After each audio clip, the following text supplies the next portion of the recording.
Man Gamer here, bringing you a console review of the 6th generation. This is the original Xbox. This is the only 6th gen console I have left. I used to have a GameCube, but that got given away to my cousin when I got the original Xbox 10 years ago during a summer that I was really sick.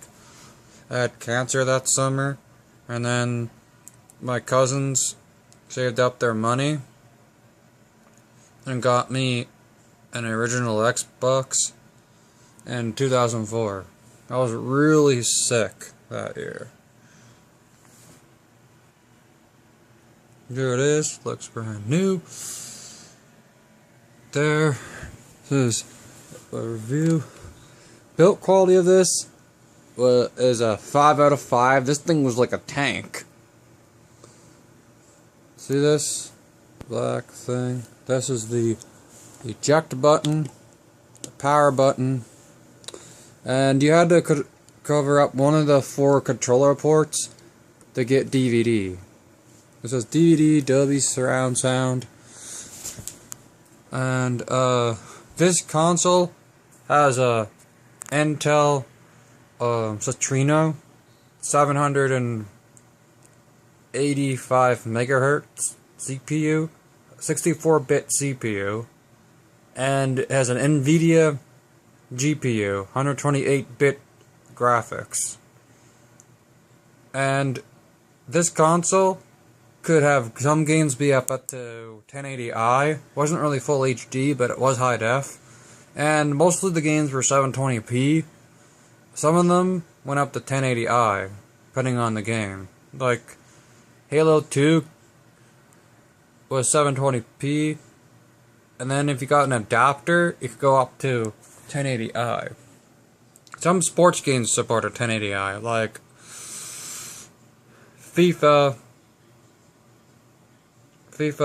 04, oh 05 I meant, sorry. You could go up to 1080i. This console was produced from 2001 until 2008. They stopped production of this console. This was a very good console. It didn't sell well in 2001. Reason why is because it had a big, fat controller. Let me show you the controllers of this thing. I'll be back shortly. Okay, I'm back. You can see this controller was still for sale even after Microsoft discontinued it. This controller is way too big for your hands. Look at this thing. My God, look how big this is. A gorilla could hold this. This is so uncomfortable to hold. Look at this. Ow. Look, this is so awkward. Ow. This controller for comfort gets a 2 out of 5. Too damn big. Look, who makes a controller this big and expect a human to hold this? This is for a gorilla. Look at this. Look at how big this thing is, hunky and chunky. Once they saw sales were going bad and people were complaining about the controller, they made this. In about 2003, they came out with this controller, the controller S. Much more comfortable. See the triggers, fits in your hands a bit better. It's the most comfortable controller of the 6th gen, I think, was the DualShock 2 and the Nintendo GameCube controller. This gets second place. The D-pad I didn't like very much. The directional pad, not very comfortable. And the start back button are okay. I like to say start and select. There, you can put down the stick, which will do crouching, and this will be like the melee attack. And there's a black and white, which were extra buttons for some games. Then there's A, B, X, Y, right trigger, left trigger. This controller was pretty comfortable. More comfortable than this honka thing. This controller, worst controller ever designed in history. Way too big. Throw that over there, I don't really care about that. Not gonna make history books, but this would. Much more comfortable. Fits in your hands better. This is for human hands. That is for gorilla. No one has hands that big. There. You can controller. This console had DVD support. Microsoft delayed the console a year because the PlayStation 2 had DVD support, and Bill Gates wanted the Xbox to have DVD support and be a multimedia device, so they added the DVD thing, so they delayed the console a year to develop the DVD drive for the console, which helped out. The original Xbox came in second place for most consoles sold in the 6th gen. The most consoles sold in the 6th gen is the PlayStation 2. This console sold pretty good. It outsold the Nintendo GameCube, probably because it had a built-in DVD support, and I think a lot of parents wanted a DVD player, and it could play games and DVDs, so it was 2 in 1, so they bought two things. And this console, this generation was the first generation to have online capabilities. This had Xbox Live. And you can see back here, there's the internet part right there. And it did come with a wireless adapter later on in the console's lifespan. Right there, there's the AV cable there into the TV, audio video. There's the power, built-in power thing. It has 100 volts.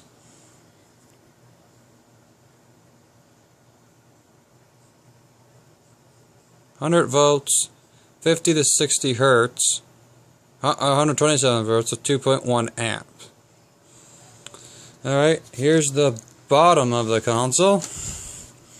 Here it is, all the warnings, and 3 different languages, English, French, and Spanish, because this is a North American console release. And here's the things about the Xbox system.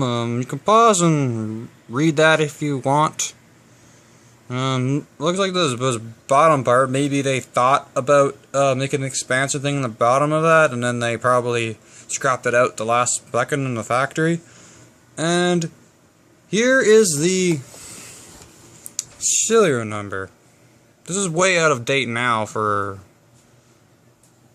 if you wanted to fix it. See, it was made in 2004. This console, I got it in August, fresh out of the box. It was brand new.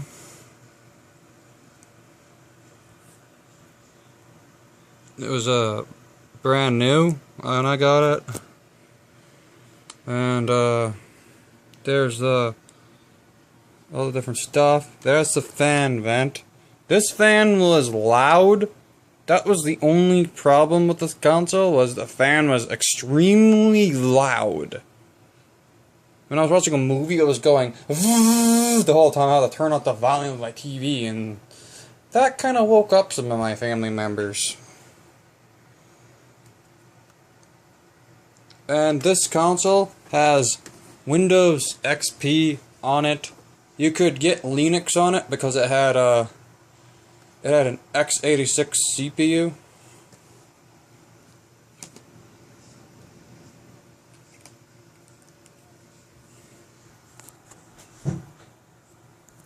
This had an x86 CPU, 64-bit CPU, 1 core, and this console, I had a lot of good memories on it. it did me well. I like, and then the 6th generation was a very good generation. I like the GameCube too. The GameCube, that's a good console too. If you want to get a 6th generation console, I say get all 4 of the consoles. Get the Dreamcast, get the Nintendo GameCube, get the PlayStation 2, and get the original Xbox. The original Xbox is very good. It's a good console. I think so. It gets my seal of approval if you want to get it for collecting. It's a very good console, very well built. It still lasts. It turned on, and it's 10 years old. I think the 6th generation was the last generation that need consoles to last.